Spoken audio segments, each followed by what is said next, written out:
Avec la crise sanitaire due à la pandémie du coronavirus que nous traversons depuis quelques mois, il est tout de même possible et facile aujourd'hui de se faire consulter à distance désormais. En parlant donc ce soir de la télémédecine, nous sommes là en train de vivre une évolution de la pratique de la médecine. Quelle est l'utilité de la télémédecine et quels sont ses avantages? La population togolaise a-t-elle des informations sur cette nouvelle forme de pratique de la médecine ou bien cette nouvelle forme de la consultation à distance et surtout sur le nouveau site web sur lequel on peut aller consulter la plateforme de télémédecine du CHU Campus mis en place pour un accès facile aux soins et surtout pour un accès aux informations sur les différentes prestations qu'offre ce centre. Les réponses, ce sera tout à l'heure dans cette émission. Mesdames et messieurs, bonsoir et merci pour votre fidélité. C'est mardi et vous êtes bel et bien dans votre émission Santé d'abord.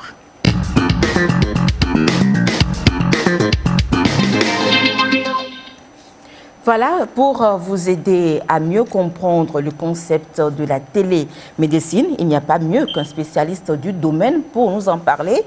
Et justement, nous avons sur le plateau le professeur agrégé Fofo Toussaint Kokou Adambounou. Il est le responsable de l'unité de télémédecine du CHU Campus.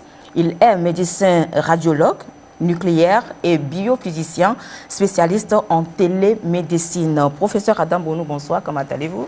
Bonsoir Madame Carole, merci pour l'honneur que vous me faites de m'inviter encore sur ce plateau pour éclairer les téléspectateurs sur le thème qui va nous réunir cette nuit. Très bien. Alors, merci donc de nous apporter ce soir des éclairages sur ce qu'on entend par la télémédecine et surtout sur l'existence de ce site web que vous avez créé pour pouvoir avoir accès à la plateforme de télémédecine au niveau du CHU Campus de Lomé. Merci donc d'être là avec nous ce soir et c'est un plaisir de vous recevoir dans cette émission. C'est un plaisir partagé. Merci beaucoup. Alors, pour la première question, bien évidemment, vous vous demandez certainement ce qu'on entend par télémédecine. Nous allons poser la question spécialiste qui est là avec nous ce soir. Professeur Adambounou, qu'est-ce que la télémédecine? Merci beaucoup Madame Carole Péto. La télémédecine, pour la définir simplement, je pourrais dire que c'est l'utilisation des technologies de l'information et de la communication pour pratiquer la médecine à distance. Alors ça c'est une définition, je vais dire assez moyenne, mais la télémédecine, elle est définie par l'OMS comme la partie de la médecine qui utilise la transmission par télécommunication des informations médicales à distance en vue d'obtenir un diagnostic, un avis spécialisé, un suivi médical ou une décision thérapeutique. Et pour dire être terre à terre, je dirais que la télémédecine, c'est une forme de médecine au cours de laquelle le soignant et le patient ne sont pas dans un même local, ou c'est une forme de médecine où il n'y a pas un contact physique entre le soignant et le patient, où le soignant peut être dans une ville ou dans un pays différente de là où se trouve le patient. Alors, je le disais tout à l'heure, on voudrait bien savoir si, avec la télémédecine, on est là en train d'assister à une évolution technologique, si je peux le dire ainsi, de la pratique de la médecine. Oui, une autre façon de pratiquer la médecine? Pas forcément une autre façon de pratiquer la médecine, mais on va dire une évolution de la pratique médicale. Vous savez que de nos jours, l'informatique médicale est entrée dans tous les domaines de la vie de la science. Et la médecine ou la santé n'est pas du reste. Et c'est l'utilisation des nouvelles technologies de l'information pour réaliser la médecine à distance, qu'on appelle la télémédecine. Et donc, qu'on ne veuille ou pas, les habitudes dans tous les domaines de la vie ont été impactées ou ont été influencées par les nouvelles technologies de l'information et de la communication. Et en médecine aussi, les nouvelles technologies de l'information et de la communication ont amené une nouvelle approche de la pratique de la médecine, puisque ces nouvelles technologies de l'information et de la communication ont permis d'abolir les distances. Voilà, aujourd'hui, vous pouvez être là et puis avoir des informations en temps réel de quelqu'un qui est en France. Il peut vous voir. Et les mêmes avantages de cette nouvelle technologie d'information de la communication sont utilisés en médecine pour des biens. Mais je reviendrai peut-être là-dessus pour vous dire les conditions dans lesquelles la télémédecine doit être réalisée, parce que la télémédecine ne vient pas remplacer la médecine conventionnelle, la médecine traditionnelle. Elle va être sollicitée en cas de besoin, en cas de nécessité. Très bien. C'est vrai qu'aujourd'hui, les NTIC sont au cœur du développement du monde et donc on ne peut pas aujourd'hui se passer des NTIC, c'est vrai, et je suis d'accord avec vous, mais dites-nous, si je vous posais cette question, quel est l'objectif ou bien l'utilité de la télémédecine? C'est vrai que vous avez déjà effleuré une grande partie de ce que la télémédecine peut nous apporter, mais une question banale, un élève vous approche dans la rue et vous demande, le professeur, on parle de la télémédecine, quelle est son utilité? Qu'est-ce que vous allez lui répondre en un français facile? Oui, alors l'intérêt de la télémédecine, c'est quoi? C'est l'équité de l'accès aux soins de santé. La télémédecine permet d'avoir une équité d'accès aux soins de santé. C'est-à-dire que quand je suis à Dapaon, que je puisse avoir que l'équité d'accès aux soins de santé, que un citoyen de Dapaon puisse être la même pour un citoyen de Lomé. Les médecins spécialistes ne sont pas dans toutes les régions du Togo. Et donc, avec la télémédecine, on peut être à Dapaon ou à Saint-Cancé, dans une ville très éloignée de Lomé, et avoir accès à la compétence et à l'expertise d'un spécialiste qui peut-être est unique, qui est le seul dans le pays. L'autre intérêt de la télémédecine, c'est de pouvoir optimiser la qualité des soins. Et donc, avec la télémédecine, même si vous êtes un soignant, vous êtes dans un milieu reculé où vous n'avez pas à côté des professionnels plus expérimentés, vous pouvez, avec la télémédecine, donc, solliciter leur avis pour optimiser la qualité des soins. Donc, l'intérêt de la télémédecine, c'est de favoriser une équité d'accès aux soins de santé et d'optimiser la qualité des soins de santé. Une question pour vous titiller un tout petit peu. Professeur, dites-nous, est-ce que vous pensez réellement qu'avec la télémédecine, cette pratique médicale peut être adaptée aux pays africains, où la moitié ou bien la majorité est analphabète? Oui, la télémédecine, on ne va pas dire que les réalités, les conditions de pratique de la télémédecine dans les pays occidentaux ne sont pas les mêmes que celles dans nos pays en développement. Mais nos pays nous avons nos réalités. Oui, nous avons nos réalités, mais nous aussi, nous pouvons pratiquer la télémédecine. Aujourd'hui, quand vous voyez nos mères qui n'ont pas été à l'école, ils ont donc les appareils portables. Ils font du WhatsApp avec. Ouais. Ils ont des Android. Donc, aujourd'hui, voilà, c'est-à-dire que tout le monde se met à la page. Et en se mettant à la page, même un analphabète peut faire la télémédecine. Bien entendu, il aura des difficultés par rapport à quelqu'un qui a été à l'école, mais il peut être aidé par quelqu'un qui a été à l'école pour pouvoir participer donc aux différents actes de la télémédecine. Très bien. Alors, si nous prenons la télémédecine dans toute sa globalité, quels sont les différents actes médicaux que cela comporte? Oui, la télémédecine, on va dire, comporte 4 actes principaux. Certains auteurs ajoutent un 5e acte, mais moi, je vais développer 4 actes principaux de la télémédecine. Le premier acte de la télémédecine, c'est la téléconsultation. La téléconsultation va consister donc à un médecin de pouvoir consulter un patient à distance. Donc, le médecin est dans un centre, le patient peut être dans sa maison, le médecin peut être dans un autre pays et le patient peut être dans un autre pays aussi. Ça, c'est la téléconsultation. Et la téléconsultation aboutit à un télédiagnostic. Le médecin, la consultation en présentiel qu'on fait dans un local peut se faire de façon virtuelle. Et en ce moment, pas de téléconsultation. Le second acte de la télémédecine, c'est la téléexpertise. La téléexpertise médicale va se faire entre 2 professionnels de santé, dont l'un est plus spécialisé. C'est-à-dire qu'un professionnel de santé peut solliciter un expert dans un domaine précis pour avoir un avis plus, on va dire, plus raffiné. C'est-à-dire un médecin généraliste, par exemple, peut, devant un cas, être limité et il va avoir recours à un médecin spécialiste dans la pathologie que souffre le patient. En ce moment-là, on parle de téléexpertise et c'est un échange entre 2 professionnels de santé dont l'un est plus spécialisé que l'autre.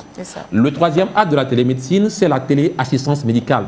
Là, vous avez donc un professionnel de la santé qui est moins qualifié, qui est dans une zone reculée, mais qui a besoin de l'assistance d'un professionnel plus qualifié pour réaliser un acte sur le patient. Aujourd'hui, par exemple, vous avez donc, on parle des respirateurs.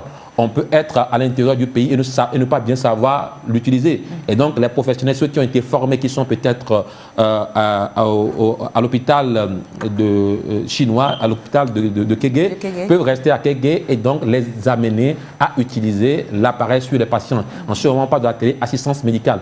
Généralement, ça se fait entre un médecin et un paramédical. Le quatrième acte de la télémédecine, c'est la télésurveillance médicale.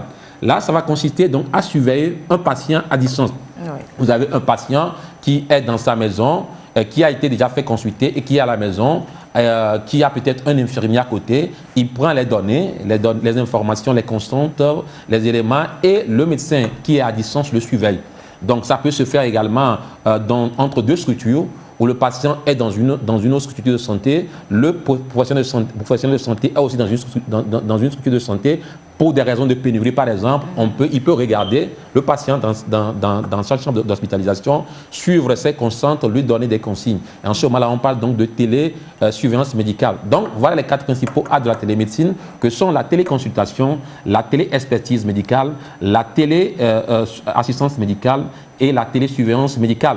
Mais certains ajoutent aussi un 5e acte qu'on appelle la régulation médicale ou la réponse médicale, et qui, en réalité, à mon avis, n'est pas vraiment de la télémédecine. Ok, merci beaucoup. Alors, nous allons évoluer dans cette émission avec le tout premier sujet. Alors, c'est vrai que la télémédecine existait depuis, mais elle est beaucoup plus sollicitée ces derniers temps à cause des restrictions imposées par la pandémie au nouveau coronavirus. La preuve, c'est qu'il existe déjà, depuis 2010, une unité de télémédecine au niveau du CHU campus de Lomé, et cette unité a été créée depuis 2010, comme je le disais tout à l'heure. Alors, comment se présente cette unité et qu'est-ce qui se fait à ce niveau? Nous avions interrogé le professeur agrégé, notre invité de ce soir, sur son lieu de travail, puisque c'est lui le responsable de cette unité de télémédecine. Voici les informations recueillies sur place. Regardez. Le CH Campus dispose d'une unité de télémédecine depuis 2010. Et vous êtes dans l'unité de télémédecine du CHU Campus. Cette unité de télémédecine dont je suis responsable depuis 2010 a réalisé beaucoup d'actes de télémédecine dans beaucoup de projets. Comme vous pouvez le voir, nous avions eu à faire donc des télééchographies avec le CHR Thiévier. Nous avions eu à faire des téléconsultations avec le CHR Thiévier. Et il y avait eu des téléexpertises entre le CHU Campus et le CHU Trousseau de Tours en France. Donc, la plateforme de téléimagerie que nous avions mise au point en collaboration avec le CHU de Tours en France a fait l'objet de plusieurs publications scientifiques dont vous avez donc les extraits qui sont sur le tableau. Mais récemment, l'unité de télémédecine du CH Campus a mis au point une plateforme de télémédecine pour le CH Campus. Et donc cette plateforme a fait l'objet d'un travail de mémoire de master d'un ingénieur en génie logiciel au CIC. Il s'agit de M.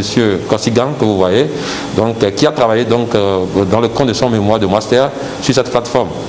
Et cette plateforme maintenant est implémentée au CHU Campus. Et vous avez l'ingénieur Pakovi qui s'occupe sur le côté biomédical. Et donc, nous allons vous présenter donc cette plateforme de télémédecine que nous avions mise au point. Cette plateforme de télémédecine de CHU Campus que nous appelons télémédecine, entité qui correspond à un site web sur lequel donc les patients peuvent aller avoir des informations fiables sur la vie sur le CH Campus, avoir donc des informations sur les nouvelles technologies, les nouvelles techniques de diagnostic que le CHU a mis en marche. Si le scanner est en panne, les gens peuvent aller sur donc, ce site et avoir les informations. Donc la première entité, c'est le site web. La seconde entité de cette plateforme, c'est une application de télémédecine qui permet de faire ce qu'on appelle la téléconsultation, qui permet de faire la téléexpertise médicale et qui permet de faire la télésurveillance médicale. La troisième entité donc, de cette plateforme, c'est un système d'information hospitalière qui permet donc au CHU Campus donc, de gérer, de stocker les informations, les données des patients, de pouvoir gérer les rendez-vous et de pouvoir permettre donc de générer des dossiers électroniques des patients. C'est-à-dire que les patients ne sont pas obligés de venir toujours avec un dossier médical avant qu'on puisse donc les consulter. Voilà donc les trois entités donc, de la plateforme de télémédecine du CH Campus.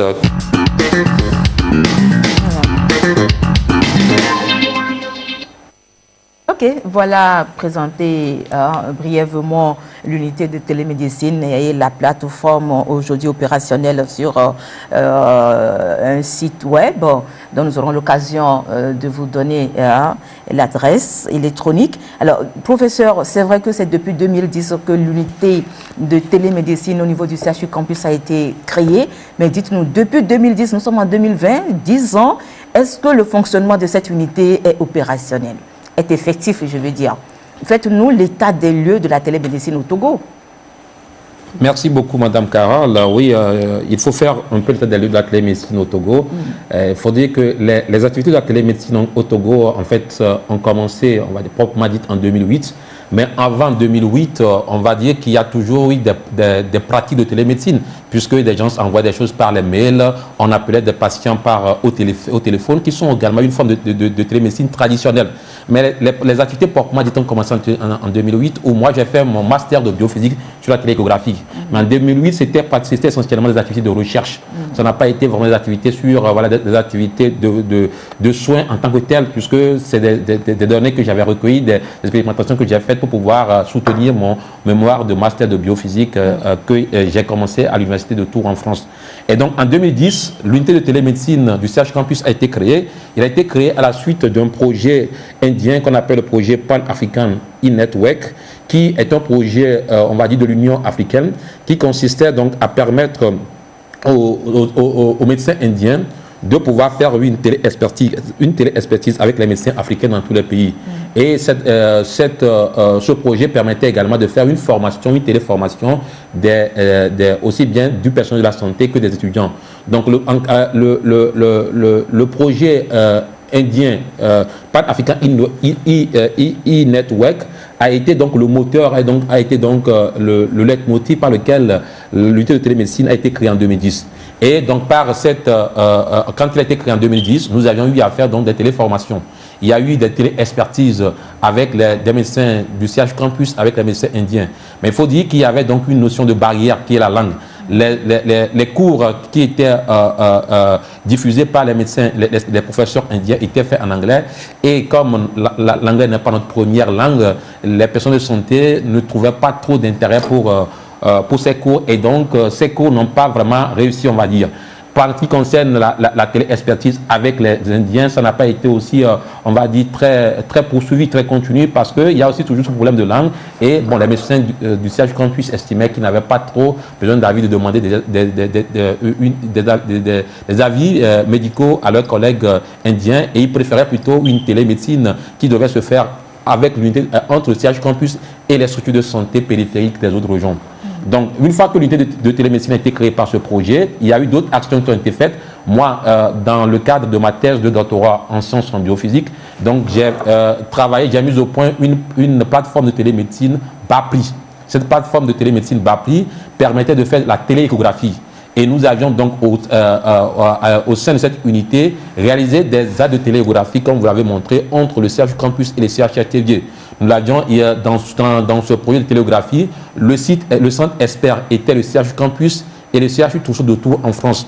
Le site patient était le CHRTV. Et donc depuis tout, pendant que j'étais en France, des fois, je faisais des échographies à des patients de TV. Et depuis le CH Campus, nous faisions des échographies à des patients au CHUTV. Le CHRTV à l'époque n'avait pas de radiologue.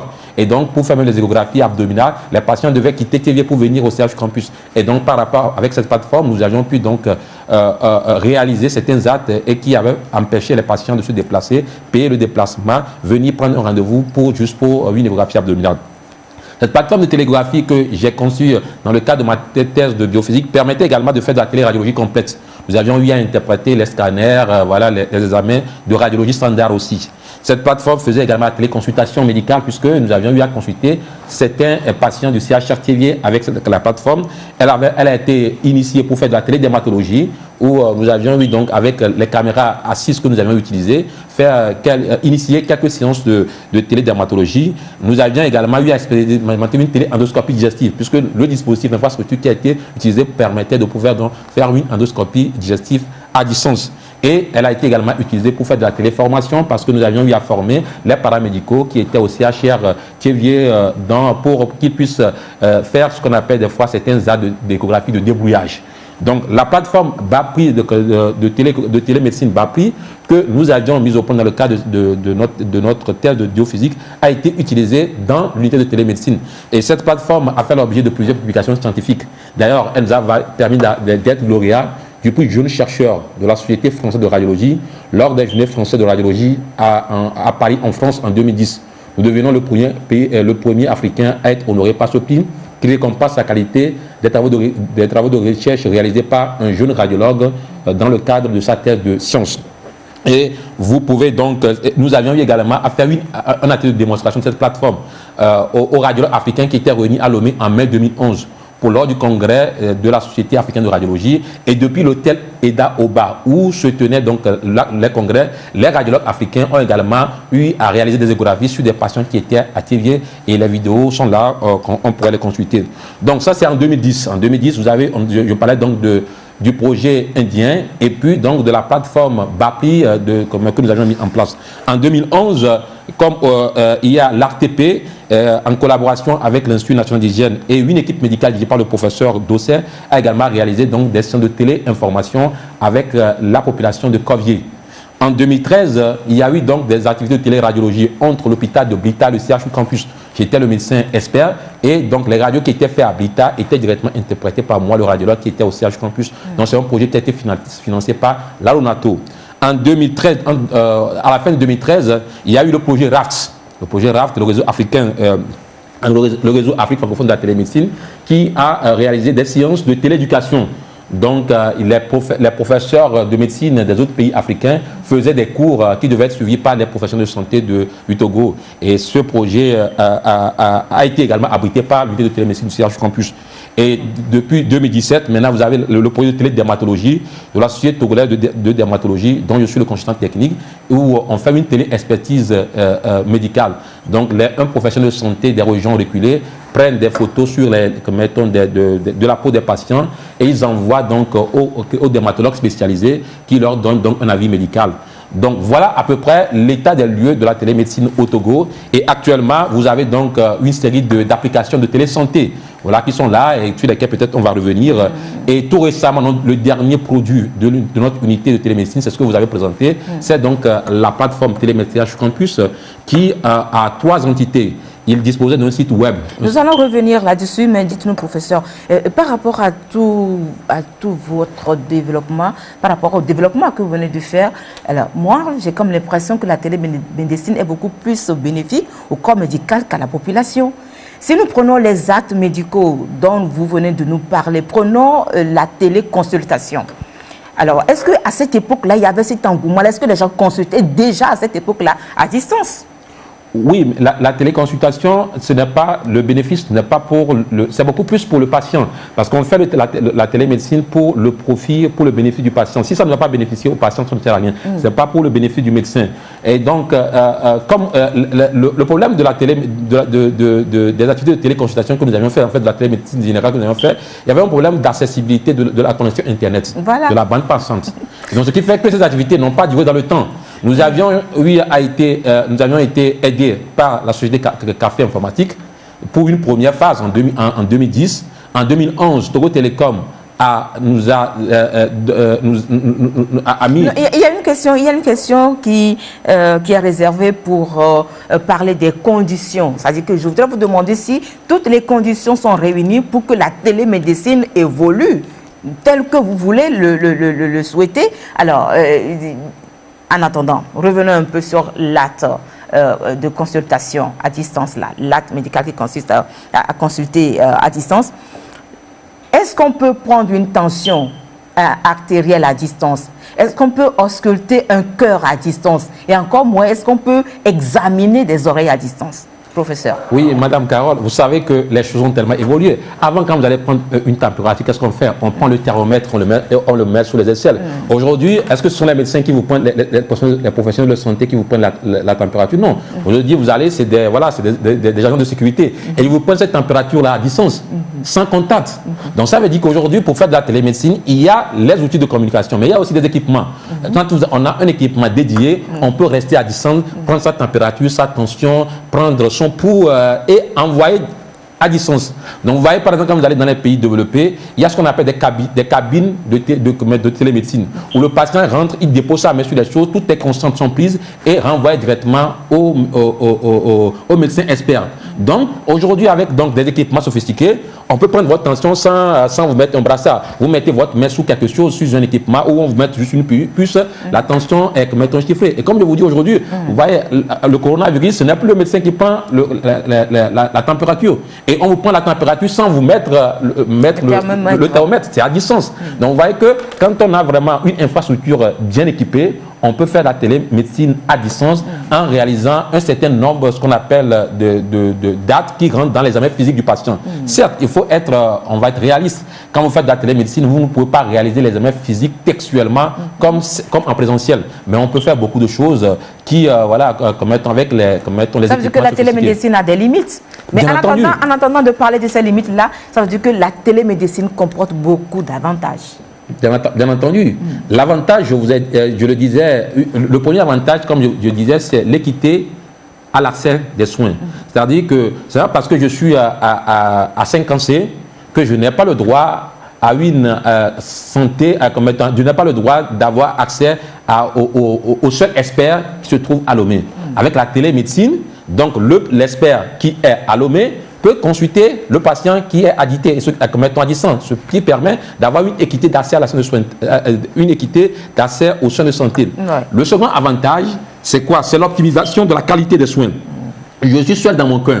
J'ai un patient qui me dit, quand vous allez dans les CHU, vous savez, il y a les médecins de divers grades.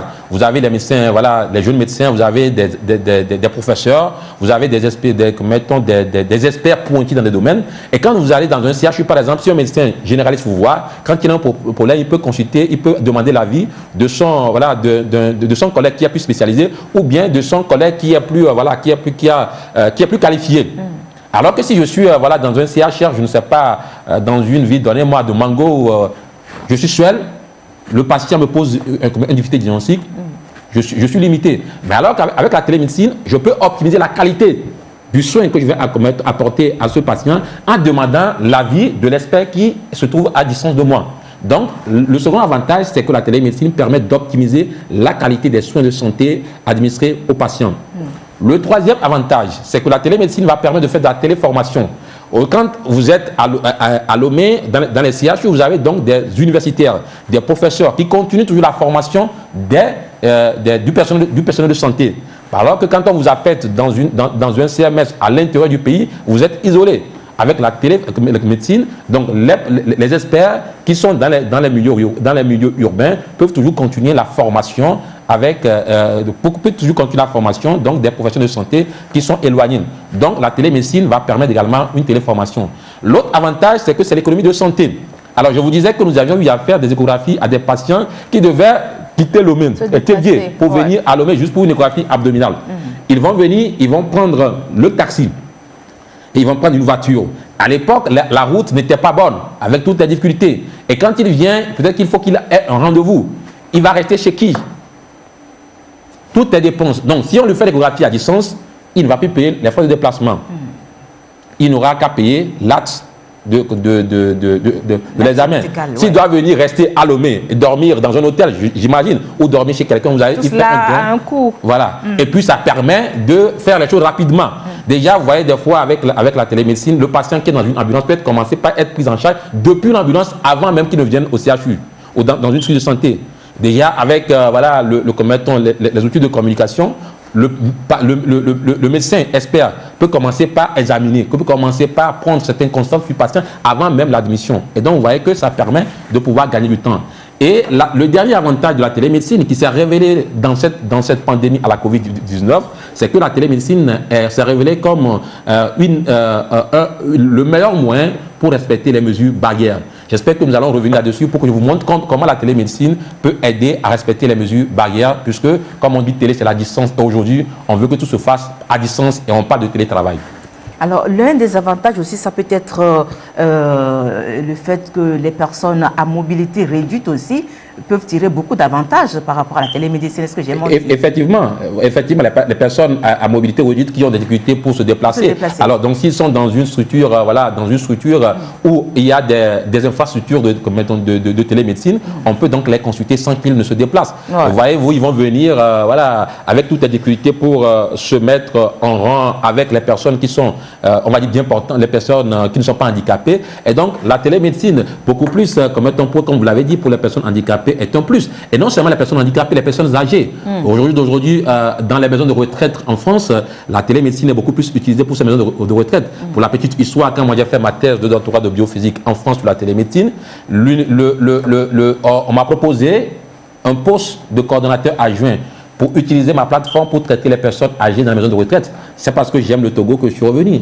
Et toutes les commodités qu'on m'a proposées, je ne l'ai pas encore comme étant au Togo. Donc ça veut dire qu'aujourd'hui, dans la maison de retraite, dans les pays européens, ce n'est pas tout pour lequel on va mobiliser le vieil homme, la vieille personne, pour l'amener comme être à l'hôpital. Et des fois, on se rend compte que non, il y a plus de peur que de mal. Alors avec les avantages de la télémédecine, déjà, on pourra voir s'il y a vraiment urgence, s'il y a nécessité de pouvoir le transférer. Donc, ok, professeur, non, vous êtes un digne fils du Togo, vous devez aimer votre patrie. Je ne vous vois pas vous inscrire dans la logique de la fuite des cerveaux quand même. Pas du tout, sinon je serais très bien, c'est vrai. Alors, les avantages, le professeur l'a dit, les avantages de la télémédecine sont intéressants et convaincants, et ces avantages nous donnent probablement l'envie d'épouser cette nouvelle forme de la pratique de la médecine, surtout en ce temps du coronavirus. Alors, la grande question, c'est de savoir, est-ce que la population a une petite idée sur ce qu'on entend par télémédecine? Nous avions interrogé certains jeunes qui se sont prononcés sur la question. Regardez. Je n'ai jamais entendu parler de la télémédecine, mais quand même, dans ces moments de Covid-19, je peux toutefois avoir l'idée que c'est grâce à la télévision, généralement à des médias, que la population a des informations, comment adopter des gestes barrières, des mesures de protection, notamment la distanciation sociale, le port de masques, le lavage des mains, autres là. Bon, je peux dire c'est à travers les médias ou la télévision que moi en particulier, je me suis doté de ces informations-là. C'est d'avoir l'idée sur ce que nous appelons la santé. Et on vient de parler de télémédecine. Au loin, en regardant par exemple la télévision, on a beaucoup d'informations qui nous permettra de pratiquer non seulement pour notre santé, mais aussi la non-propagation de la Covid-19. Moi, je n'ai jamais entendu télémédecine, mais quand on veut dire télémédecine, c'est ce que la télévision ou bien ce que les réseaux sociaux disent par rapport à la médecine. Je n'ai jamais entendu parler de la télémédecine et je n'ai aucune idée concernant la télémédecine. Je n'ai aucune notion de la télémédecine.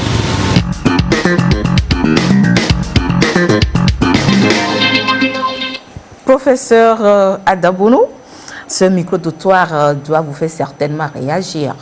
Ouais, le constat est là. Ça veut dire que la population n'est pas informée sur la télémédecine.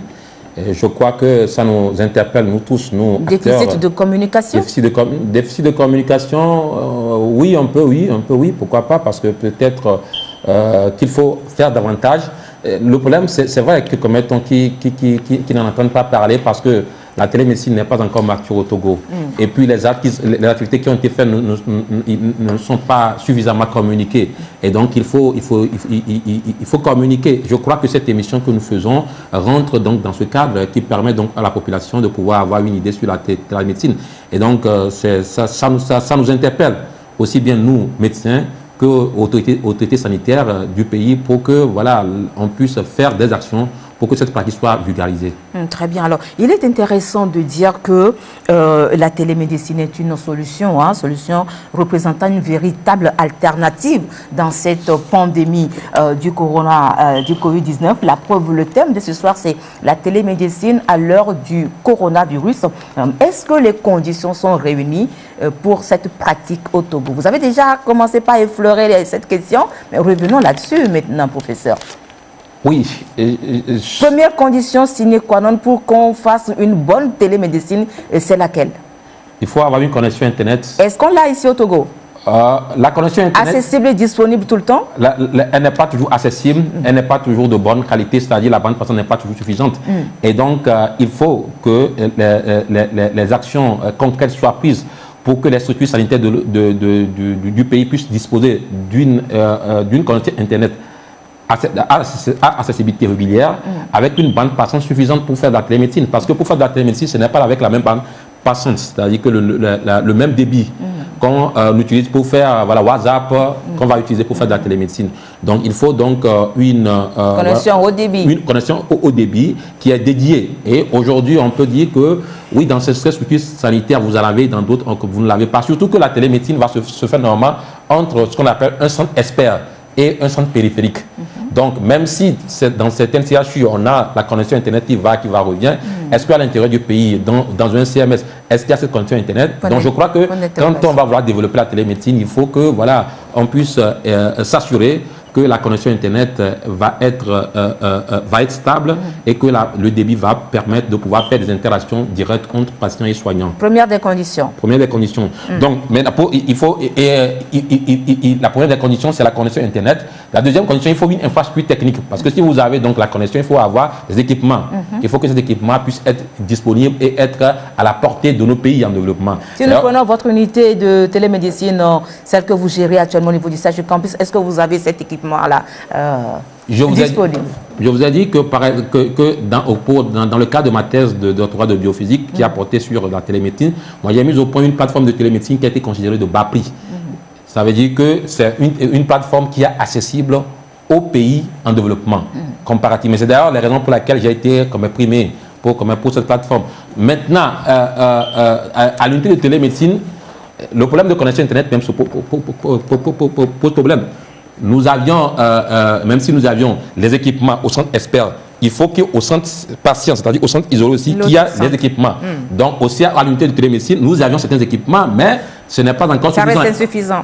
C'est insuffisant. Et même si nous en avons, il faut que aussi les structures périphériques, c'est-à-dire la télémédecine se fait en deux centres, puissent disposer. Même si nous en avons et que le centre dans lequel nous voulons réaliser des actes de télémédecine n'en dispose pas, on ne peut pas faire de la télémédecine. Il y a problème. Après maintenant, il faut qu'il y ait aussi le consentement des patients. Vous voyez, par exemple, on s'est rendu compte que les patients ne sont pas suffisamment informés et donc il faut donc sensibiliser les patients, mais aussi les médecins.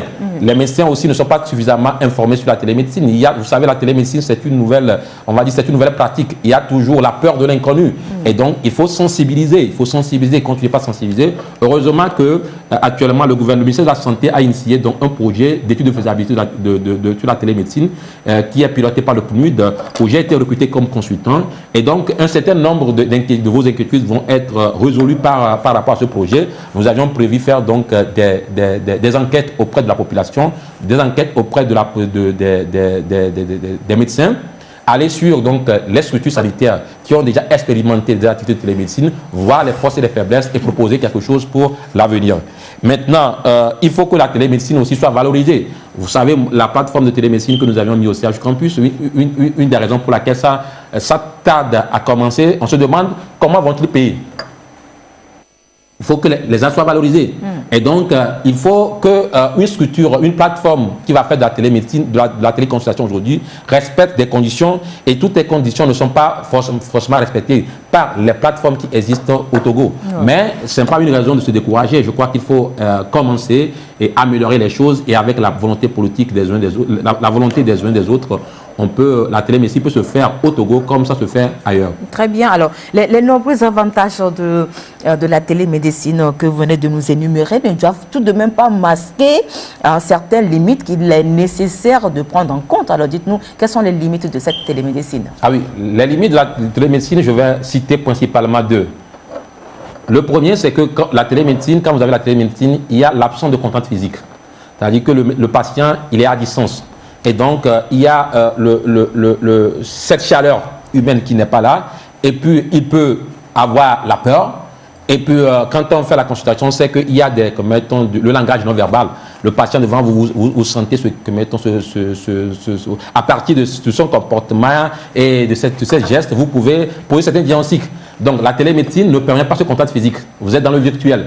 Et le virtuel peut impacter sur la confiance que le patient peut avoir sur vous.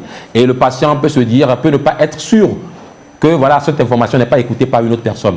Et donc, ce qui m'amène à la deuxième limite, qui est donc la cybersécurité ou la cybercriminalité, parce que les informations que le patient donne doivent être sécurisées. Et cette information doit être confidentielle. C'est-à-dire que ceux qui sont autorisés à l'avoir doivent le garder. Mais cette information ne doit pas être interceptée par une personne non autorisée. C'est ce qui rentre dans la sécurité des données. C'est-à-dire que si je consulte un médecin à distance, je lui dis les choses, je dois me rassurer que quelqu'un d'autre va prendre les informations parce que dans la médecine, on n'a pas de secret médical. Donc les deux limites majeures de la télémédecine, c'est l'absence de contact physique et les problèmes de cybersécurité, c'est-à-dire la cybercriminalité, où les gens peuvent détourner vos informations médicales qui sont des informations sensibles et en faire autre chose. Très bien, mais revenons un peu sur cette première limite. Alors, l'absence de ce contact relationnel entre le médecin et son patient, est-ce que vous ne pensez pas que ça peut impacter le traitement si éventuellement, parce que le médecin, il est là pour rassurer. Lorsque je viens vers mon médecin, il est là non seulement en me parlant, je suis un peu déjà soulagée. Maintenant, à distance, est-ce que vous pensez que ce contact physique-là que vous rompez, que vous avez rompu, par rapport à la télémédecine, est-ce que ça ne manquera pas aux patients, tout comme aux médecins? Vous avez parfaitement raison. C'est pour ça qu'on ne fait pas de la télémédecine pour le besoin de faire de la télémédecine. La télémédecine est dictée par les nécessités de l'état du patient. C'est-à-dire, si on peut faire la médecine en présentiel, il faut le faire. C'est quand on est incapable de faire la médecine en présentiel, c'est-à-dire que la consultation présentielle, qu'on va avoir recours à la téléconsultation.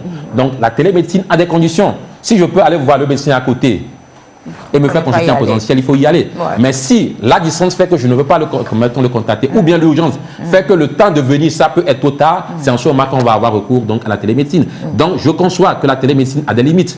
Et c'est pour ça que la télémédecine ne pourra jamais remplacer totalement la pratique traditionnelle de la médecine. C'est pour la nécessité ça va être dicté par la nécessité de l'état du patient, dans des circonstances particulières de temps et d'urgence. S'il y a une pénurie de médecins dans le lieu où je suis, vous voyez par exemple, la télémédecine, ce n'est pas seulement dans le même pays. Il peut y avoir un spécialiste togolais qui est en France. Je ne peux pas prendre l'avion pour aller, mais à défaut, s'il peut me consulter à distance, ça va me permettre de pouvoir résoudre un peu le problème. Donc la télémédecine ne vient pas remplacer, puisqu'elle a des limites, elle ne vient pas remplacer la médecine conventionnelle, la médecine traditionnelle, où le contact est important, c'est-à-dire le relationnel, qui joue un rôle important, comme vous avez dit, dans la guérison du patient. Tout à fait. Merci beaucoup, professeur. Alors nous allons à présent découvrir le site web télémed-campus.tg. Qu'est-ce qu'on peut trouver sur cette plateforme de la télémédecine du CHU Campus? Quels sont les différents menus et services auxquels on peut avoir accès? Voici les explications du concepteur de ce site web. Il s'agit de Prodige Kosiga, que nous écoutons. Voici donc l'URL qui permet aux utilisateurs de pouvoir accéder au site web du CHU Campus. Et donc cette URL, c'est télémed-campus.tg. Et donc quand vous rentrez cette URL au niveau de votre navigateur, vous avez accès à la page de garde, bien la page d'accueil du site qui se présente comme celui-ci. Et donc ça présente un peu le mot du directeur, quelques services avec les emplois du temps des médecins. Nous allons parcourir un peu les différents rubriques, les différents menus du site. Nous allons d'abord voir le menu à propos. Le menu à propos essentiellement présente l'unité de télémédecine, cette unité-là qui a réalisé ce travail. Ça présente l'unité de télémédecine, le but de l'unité, elle est dirigée par qui et autres. Et donc, également le but de la plateforme, c'est-à-dire la plateforme de télémédecine qui a été développée ou bien qui a été mise sur pied. Cette page-là présente ce but-là également. Il y a aussi le menu service. Ce menu essentiellement présente l'organigramme, bien comment sont organisés les services et les départements au niveau du CHU. Et donc, il y a la direction générale, il y a la direction financière et la direction des ressources humaines et également les différents services. Et donc, après cela, nous avons le menu santé. Le menu santé essentiellement est mis au point pour pouvoir permettre aux médecins ou bien aux praticiens du CHU Campus de pouvoir publier des actualités, de pouvoir publier des conseils de santé pour éduquer ou bien pour sensibiliser la population. La télémédecine. Et donc après cela, nous avons le menu actualité. Le menu actualité essentiellement présente les différentes actualités qui sont les différentes actualités au niveau du CHU également par rapport à la situation sanitaire, et notamment par rapport au Covid, ou bien la situation sanitaire au niveau du pays. Donc c'est essentiellement pour ça que nous avons mis en place le menu actualité. Et maintenant, nous avons le menu connexion qui permet à tout utilisateur de pouvoir se connecter maintenant à l'application de télémédecine. Il faut noter que en un premier temps, nous vous avons présenté le site qui est différent de l'application de télémédecine. Et donc, cette interface vous permet de pouvoir accéder à l'application de télémédecine. Et pour pouvoir accéder à l'application de télémédecine, il faut avoir des informations de connexion qui sont peut-être le mot de passe ou le numéro de téléphone et un mot de passe. Maintenant, avant de pouvoir avoir accès à ces informations de connexion, il faut s'inscrire. D'où l'utilité du menu inscription qui vous permet d'enregistrer toutes les informations utiles permettant de vous identifier clairement. Et puis, c'est utile de pouvoir bien enregistrer ces informations parce qu'elles seront utilisées au niveau de la fiche patiente lorsque vous venez en consultation au niveau du CHU.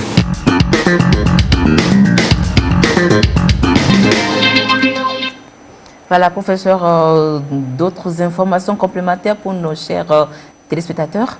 Oui, je crois que maintenant, au jour d'aujourd'hui, le CHU Campus dispose d'un site web et les téléspectateurs peuvent maintenant, avec l'adresse télémédecin-campus.tg, aller donc sur ce site web, avoir des informations sur la vie du CHU Campus, sur les services disponibles et sur les informations en termes avoir les informations l'actualité sur la santé. L'actualité sur la santé, ce qui va permettre donc de réduire les fake news. Donc ça, c'est la première entité, parce que quand vous avez une information qui est sur le site du CHU Campus, vous savez que c'est une information qui est vérifiée. Donc ça, c'est la première entité de cette plateforme qui permet donc de faire, qui est le site web. La seconde entité, c'est l'application de télémédecine. Aujourd'hui, il est possible de faire une téléconsultation, une téléexpertise, une télésurveillance avec cette plateforme. C'est-à-dire quand vous venez vous faire consulter et vous partez faire les examens paramédicaux, vous n'êtes pas obligé de revenir en une autre consultation. Vous pouvez, en contact avec votre médecin soignant, envoyer les examens du scanner, les examens de biologie. Il peut le voir à distance. S'il estime qu'il n'a pas besoin de vous revoir, il peut vous prescrire à distance. Cette plateforme permet également de pouvoir gérer les rendez-vous. Vous pouvez maintenant avoir les rendez-vous par rapport à la disponibilité du médecin et donc ne pas venir perdre du temps, 2 heures, 3 heures de temps avant de se faire consulter. Maintenant, l'autre entité de cette plateforme, c'est que ça permet de pouvoir gérer, d'archiver les données des patients pour avoir des dossiers numériques. C'est-à-dire que si vous venez, même si vous avez oublié votre carnet de santé, le médecin peut rentrer par rapport dans votre dossier numérisé et avoir des informations. Donc, nous remercions la TVT de nous donner cette occasion de sensibiliser donc la population sur cette application qui a été conçue par, comme vous l'avez dit, par un ingénieur que j'ai dirigé au CIC dans le cadre de son mémoire pour devenir ingénieur en génie logiciel. Et donc, ça a été mis gratuitement. Les autres structures sanitaires, aussi bien publiques que privées, qui sont intéressées par cette plateforme peuvent nous consulter. Nous pouvons donc les aider à pouvoir doter parce que ce n'est pas normal qu'au jour d'aujourd'hui, que les CHU du Togo ne disposent pas de site web. Un site web sur lequel les gens peuvent aller voir quels sont les services disponibles, voir quels sont les médecins disponibles, ce n'est pas normal. Je crois qu'à partir de l'expérience du CHU Campus, il faut vulgariser pour qu'au moins tous les CHU du Togo... Cette expérience va faire école, nous en sommes sûrs. Alors nous allons évoluer dans cette émission, professeur. En faisant aujourd'hui sa promotion, est-ce que vous pensez réellement que la télémédecine apportera forcément un plus dans l'amélioration de l'accès aux soins au Togo? Ah oui, mais bien sûr, j'y crois parce que la télémédecine, elle vient compléter, comme je l'ai dit, elle vient compléter la médecine traditionnelle. Et donc, si la télémédecine est faite dans de bonnes conditions, avec des impératifs de qualité, il faut avoir mettons, la qualité des moyens techniques qui vont être utilisés, la qualité des moyens de communication, la compétence et la qualification des télé-experts. Si toutes ces conditions sont réunies, et bien entendu, la télémédecine va apporter donc un plus, surtout dans cette pandémie où on parle de télétravail, où on parle de distanciation sociale, où on parle de confinement, où on parle de quarantaine, où la télémédecine va permettre de réduire le contact entre patients et soignants, le contact entre les patients entre eux. Donc vous voyez que non seulement pendant cette pandémie et après la pandémie, la télémédecine va jouer un rôle important puisqu'il va également permettre de résoudre le problème de pénurie de personnel soignant qui sont inégalement répartis. Vous avez 60% de la population togolaise est rurale, alors que 80% du personnel de médecins sont urbains. Et donc la télémédecine, bien entendu, va apporter un plus pour améliorer la prise en charge des patients au Togo. Très bien, merci beaucoup. Alors, comment utiliser la plateforme de télémédecine du CHU Campus de Lomé lorsqu'il s'agit par exemple de prendre un rendez-vous avec un médecin, de présenter les résultats des examens demandés par un médecin ou encore lorsqu'il s'agit d'une prescription médicale, c'est-à-dire une ordonnance médicale. Alors, tout cela, comment ça peut se faire? Nous allons écouter donc l'ingénieur Papovi nous expliquer un peu la procédure. Regardez. Donc, par l'option rendez-vous, je me suis connecté sur la plateforme Télémed en tant que patient. Donc, quel est le but de cette page? En tant que patient, supposons que je suis à une distance, à un autre endroit du médecin, je peux à distance prendre rendez-vous de consultation à un médecin. Donc, je me suis connecté. Donc, sur l'option rendez-vous, je peux prendre rendez-vous avec le médecin. Donc j'ai cliqué sur rendez-vous, donc c'est la page là qui m'est ouverte. Donc je prends l'option radiologie et imagerie médicale. Supposons que je souffre d'une douleur dans les os. Je peux prendre l'option là, maintenant demander rendez-vous pour demain peut-être. Demain c'est le 8. Et le nom du docteur d'un médecin que je connais dans la radiologie, c'est professeur Adam Bonoum. Donc je sélectionne et je désire me consulter pendant la période de 9 heures. Et là, je clique sur prendre rendez-vous. Là, vous voyez, c'est ça qui est affiché ici. Maintenant, je suis dans l'attente de l'acceptation de la réponse du médecin pour être en lien avec lui. Donc, après ça, le médecin va accepter le rendez-vous. Autre menu, c'est mes rendez-vous en attente. Donc, par moment, je peux revenir sur mes rendez-vous en attente pour voir si ma demande de rendez-vous envoyée a été acceptée ou pas. Donc, je suis sur mes rendez-vous en attente, donc c'est la page là qui m'affiche. Donc le rendez-vous que j'ai demandé tout à l'heure n'est pas encore accepté. Donc ça écrit non accepté. Donc autre volet, c'est mes archives de rendez-vous. Supposons que précédemment, j'ai envoyé quelques rendez-vous à certains médecins. Donc l'archive est là. Donc autre volet, c'est de soumettre les résultats. Donc c'est-à-dire à distance, après être reçu par le médecin, il peut me prescrire certaines analyses à faire. Donc je le fais à distance et je l'envoie en image au médecin. Donc ça c'est le menu soumettre le résultat.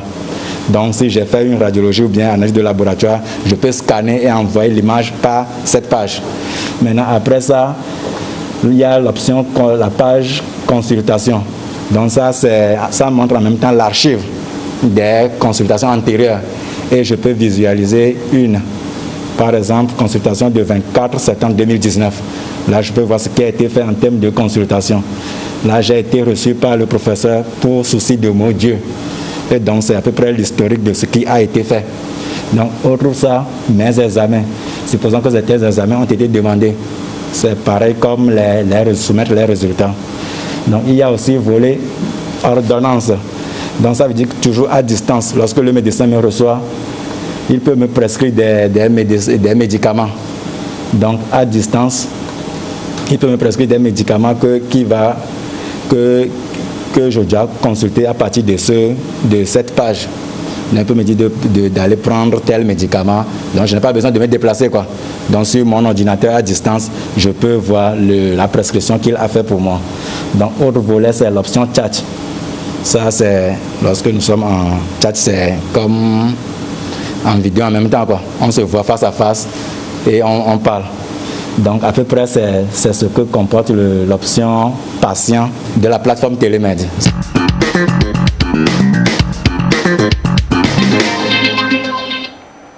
Voilà, ça se passe de tout commentaire. Nous ouvrons à présent la page Covid de cette émission avec le jingle.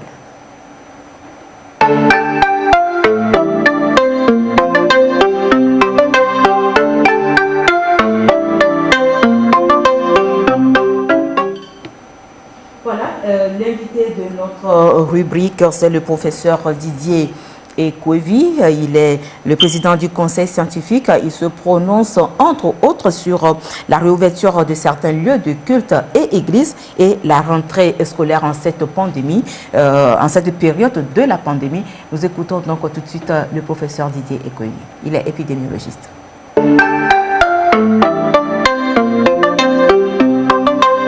Il n'y a pas de préoccupation toute particulière. La date a été fixée par le gouvernement. Le conseil scientifique a été saisi pour proposer un protocole sanitaire. Et dans ce protocole, il y a des mesures générales. Les mesures générales, c'est le respect des mesures barrières. Ce sont des mesures générales. Le port de masque après, lorsqu'on est âgé de plus de 11 ans. Après, c'est surtout la distanciation physique qui va être le grand défi pour nos gouvernants.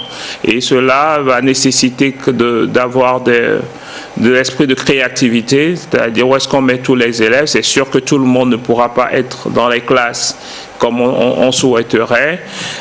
Si vous voulez l'avis de l'épidémiologiste que je suis, la théorie, c'est qu'il y a un élève par banc.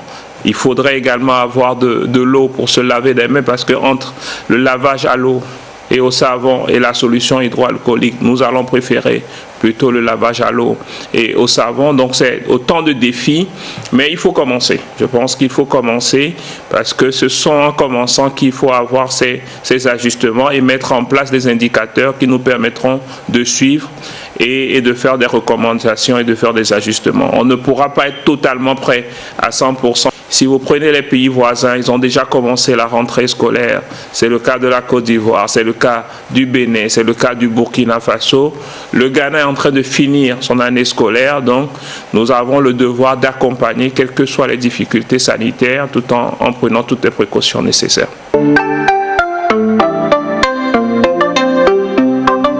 On fait confiance quand même aux responsables religieux parce qu'ils ont manifesté la volonté d'accompagner l'État dans la sensibilisation. Et ce que nous pouvons également dire, c'est que la phase pilote, si on peut l'appeler ainsi, a été pratiquement bien respectée, a été plus ou moins francisée, puisqu'on n'a pas détecté un foyer épidémique à partir des lieux de culte. Pour moi, personnellement, je ne pense pas qu'il y aurait un risque si les mesures sanitaires sont respectées. Si les mesures sanitaires sont vraiment respectées, limiter la durée des cultes, l'aération, la distanciation physique et puis lorsque le culte finit de partir rapidement à la maison. Il faudra probablement l'essayer. Nous venons de transmettre effectivement au gouvernement un avis. Nous ne savons pas quelle sera la décision du gouvernement, mais nous pensons que les hommes religieux, les responsables religieux sont assez adultes, mais ils ont une force. Leur force, c'est la sensibilisation. Leur force, c'est qu'ils sont écoutés. Et nous pensons que s'ils nous aident dans la sensibilisation, ça peut apporter un plus dans cette lutte.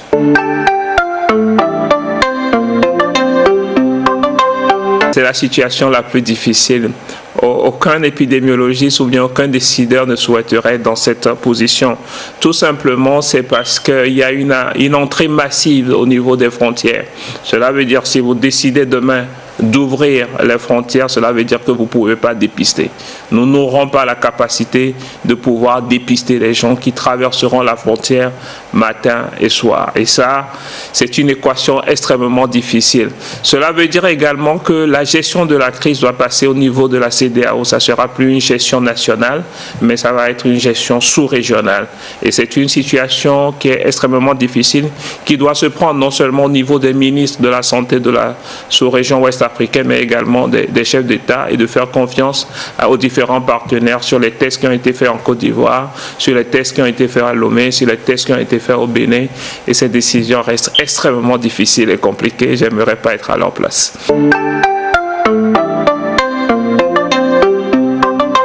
Nous venons de dépasser la barre des 100 000 tests qui ont été réalisés. À un moment donné, le Togo faisait partie des pays qui dépistaient le plus en Afrique de façon générale. Nous avons fait le choix de faire un dépistage qui est essentiellement basé sur la biologie moléculaire. Il faut savoir que les choses évoluent dans le cadre de cette pandémie. Il y a aujourd'hui ce qu'on appelle des tests un peu plus compliqués, qu'on appelle les tests antigéniques que nous n'avons pas encore, et également la place des tests rapides dont il faut réfléchir pour savoir quelle place ces tests occuperont dans l'arsenal de diagnostic. Ce que nous constatons d'une manière générale, c'est que nous n'arrivons pas à dépasser vraiment la barre des 1200 cas de tests par jour. Et ça aussi, c'est une difficulté. Et cette difficulté, elle est pratiquement régionale et africaine. On ne connaît pas la profondeur de l'épidémie, dans la mesure où nous avons des capacités de dépistage qui restent quand même assez limitées. C'est difficile. Moi, je n'aimerais pas accuser la population. Je pense qu'ils ont fait beaucoup d'efforts. C'est de reconnaître que le seul moyen que nous avons aujourd'hui, qui est efficace pour lutter contre le coronavirus, reste le port de masque, reste le lavage des mains, en attendant d'avoir un vaccin. Et c'est vraiment la seule mesure. Et chaque fois que vous allez baisser de vigilance, et c'est la situation en France, il y a une baisse totale de la vigilance. Pendant la période d'été, pendant les vacances, il y a une augmentation, il y a une flambée de l'épidémie. C'est un problème de responsabilité individuelle. Et la responsabilité individuelle, on ne pourra jamais totalement la contrôler. C'est vrai qu'il y a des moments de baisse de vigilance, mais n'oublions pas que nous sommes devant une crise sanitaire, nous sommes devant une pandémie et que nous devons redoubler de courage. Quand on baisse la vigilance, le voisin doit être à côté pour nous rappeler les bonnes mesures et les bons gestes à avoir.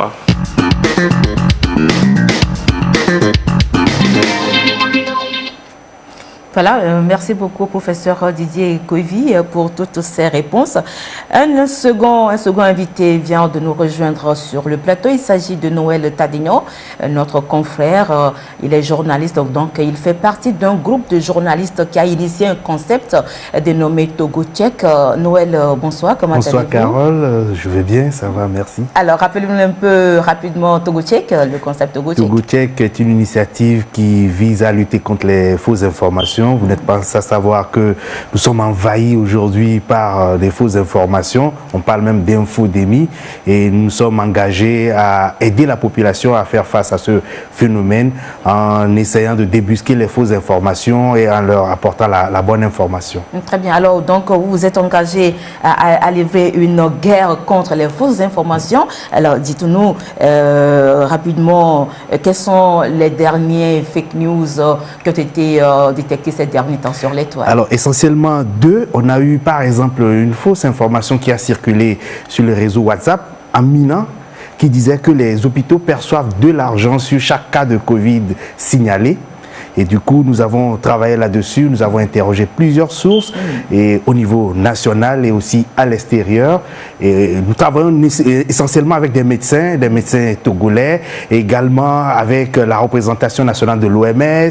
Et parfois, on essaie de contacter d'autres personnes à l'extérieur. Donc, on a essayé de travailler là-dessus. Et tous les médecins qu'on a eus, que ce soit au niveau de la coordination, que ce soit au niveau à l'intérieur du pays, et tout le monde a dit que c'est faux. Et maintenant, l'OMS, la représentation nationale de l'OMS, a aussi insisté là-dessus que l'OMS ne distribue pas de l'argent.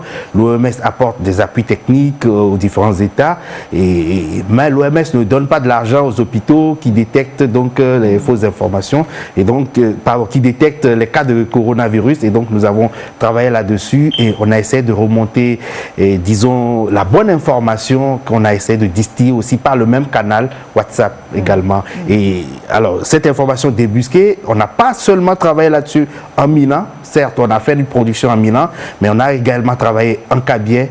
On a également travaillé en termes et en français pour essayer d'informer la population que c'est faux. On a aussi traité une fausse information. Bon, ça, c'est une reprise parce qu'on a eu déjà à traiter cela 2 fois déjà par le passé. Et la fausse information qui dit que l'oignon aide à guérir de la Covid-19.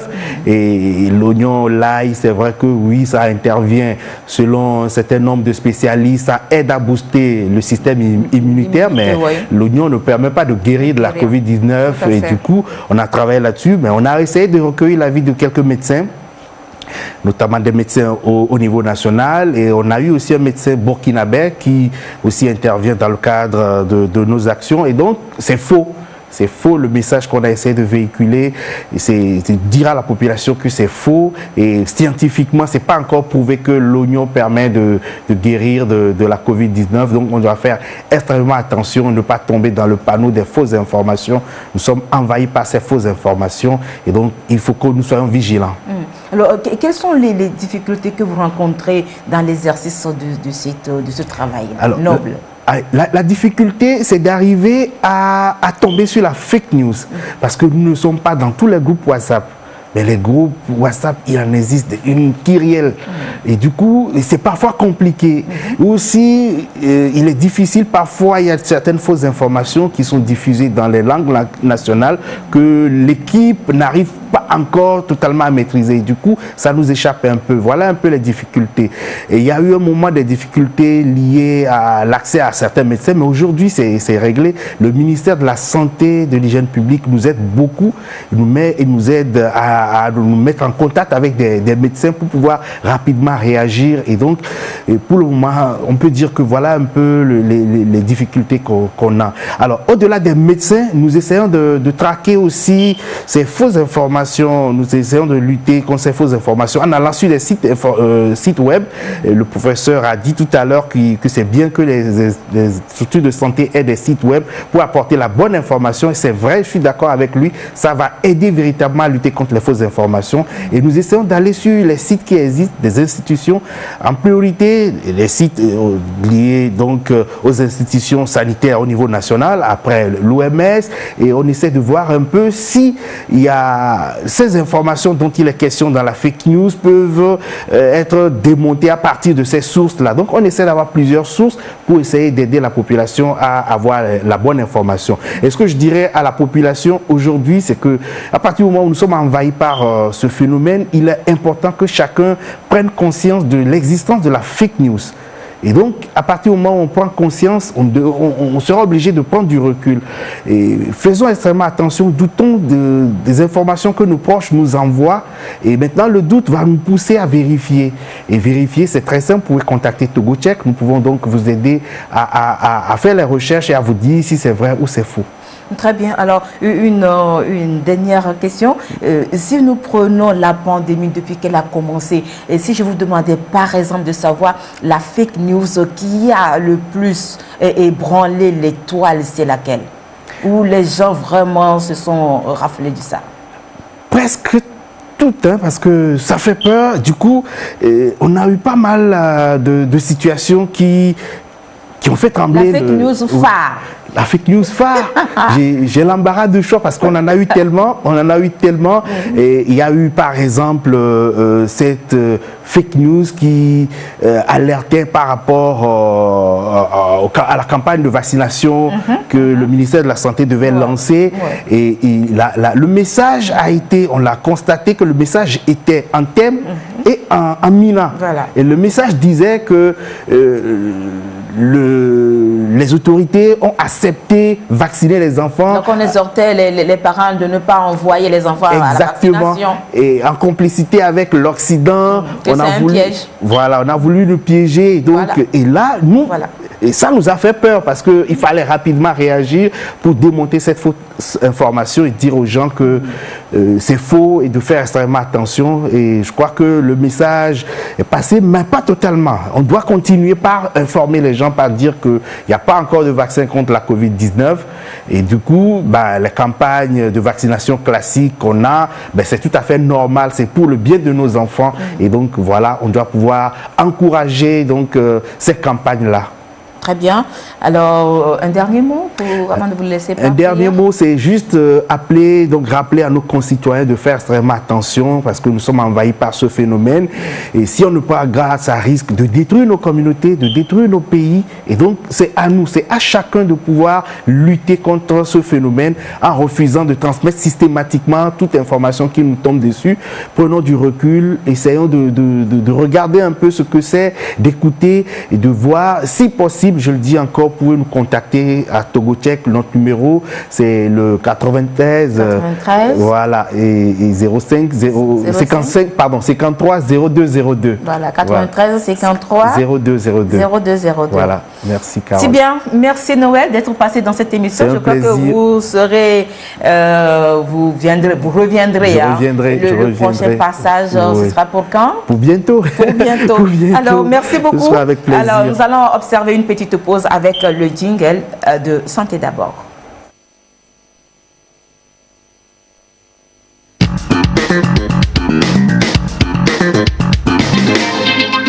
Voilà, nous sommes de retour sur le plateau avec notre premier invité, l'invité principal de cette émission, le professeur Fofo Toussaint Kokou Adambono. Je vous rappelle qu'il est le responsable de l'unité de télémédecine au niveau du CHU Campus de Lomé. Il est médecin radiologue et nucléaire et biophysicien. Alors, professeur, vous êtes médecin, vous êtes donc au parfum de l'actualité. Nous sommes toujours dans la crise sanitaire due au nouveau coronavirus. Alors, la maladie existe bel et bien. Est-ce que les mesures barrières continuent d'être respectées au niveau de votre centre, le CHU Campus de Lomé? Oui, on peut noter qu'il y a un relâchement dans le respect des mesures barrières sur toute l'étendue du territoire. Et donc, il faut avoir l'humilité de reconnaître que dans notre structure sanitaire également, on peut noter un petit relâchement.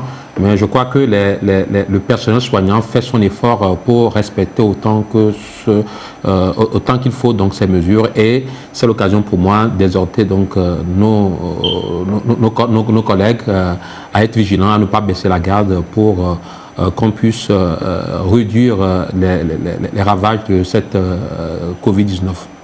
Alors, face à cette maladie qui continue malheureusement par faire des victimes, à la lutte que mène l'État et aux différentes appréhensions, est-ce que vous avez quelque chose à dénoncer particulièrement, vu et constaté? Dénoncer par... À part le relâchement des mesures barrières, ça tout le monde le sait. Oh, particulièrement, voilà, au niveau même de la gestion de cette crise sanitaire, est-ce que vous avez quelque chose à dire, à reprocher? Non, je crois que le gouvernement fait beaucoup d'efforts, fait beaucoup d'efforts. Il faut continuer par sensibiliser, il faut continuer par informer. Et comme on le fait, et mettre surtout à la disposition du personnel soignant les équipements de protection dont on a besoin.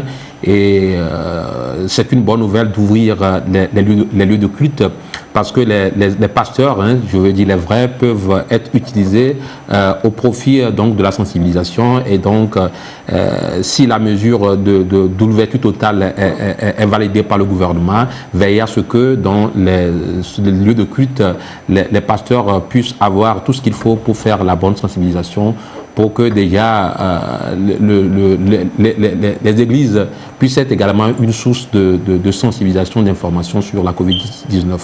Merci, professeur. Alors, revenons un peu sur le thème qui nous réunit sur ce plateau, la télémédecine et à l'heure du coronavirus, bien la télémédecine et le Covid ou bien la Covid-19, c'est selon. Alors, dites-nous, c'est vrai que la télémédecine ouvre aujourd'hui de nouvelles possibilités d'accès aux soins. Comment comptez-vous faire sa promotion et quelles sont vos stratégies d'approche pour amener les Togolais à comprendre le bien fondé de cette pratique médicale? Eh bien, l'acceptation de votre invitation déjà sur ce plateau pour parler de la télémédecine fait partie donc des stratégies que nous avons mises en place pour pouvoir permettre une promotion de la télémédecine. Et Dieu fait bien les choses, que, comme je le disais tantôt, le gouvernement a manifesté sa volonté de faire avancer les choses au niveau de la télémédecine et donc il a contacté le PNUD pour qu'une étude de faisabilité pour la mise en place d'un centre de télémédecine soit réalisée spécialisé et le PNUD a recruté des consultants, un consultant international et un consultant national. Et donc, nous avions donc une série d'activités à mener et au terme de ces activités, nous allons donc pouvoir tirer les conclusions et voir dans quelle mesure nous puissions, avec la volonté politique du gouvernement, faire impulser la télémédecine qui, ma foi, a un rôle important à jouer dans cette pandémie à la Covid-19. Merci beaucoup, professeur. Voilà, nous sommes pratiquement arrivés à la fin de cette émission. Votre conclusion, c'est laquelle? Est-ce que vous avez un message particulier à adresser ce soir à la population? Un message particulier, c'est d'abord d'exhorter la population à pouvoir garder, à être toujours vigilant dans le respect des mesures barrières. Ouais. La pandémie, elle existe bien. Vous voyez donc en Europe qu'il y a une deuxième vague et donc il faut toujours être vigilant, être discipliné. Maintenant, la télémédecine a un rôle très important à jouer dans la gestion de cette pandémie.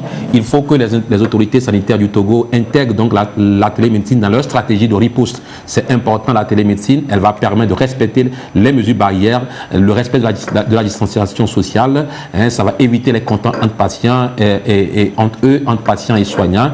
Et même après la Covid-19, la télémédecine va permettre d'assurer une équité à l'accès des soins de santé et optimiser la qualité des soins des patients où qu'ils se trouvent au Togo. Professeur Adam Bounou, je vous remercie. C'est moi qui vous remercie, Madame Carole. D'être passé dans cette émission de Santé d'abord. Merci beaucoup. On espère vous revoir très prochainement. Avec plaisir. Avec plaisir. Voilà, mesdames et messieurs, c'est la fin de cette émission. Tout le plaisir a été pour nous de vous l'avoir présenté. Merci beaucoup pour votre fidélité et pour votre bonne écoute. On vous retrouve le mardi prochain, mais d'ici là, retrouvez l'équipe de Santé d'abord dans l'émission version Santé d'abord, version Mina, le samedi à partir de 21h15. Mais déjà, vous pouvez revoir cette émission le jeudi à partir de 14h15. Nous disons merci à toute l'équipe technique et donc passez une excellente fin de soirée sur la première. À bientôt. Au revoir.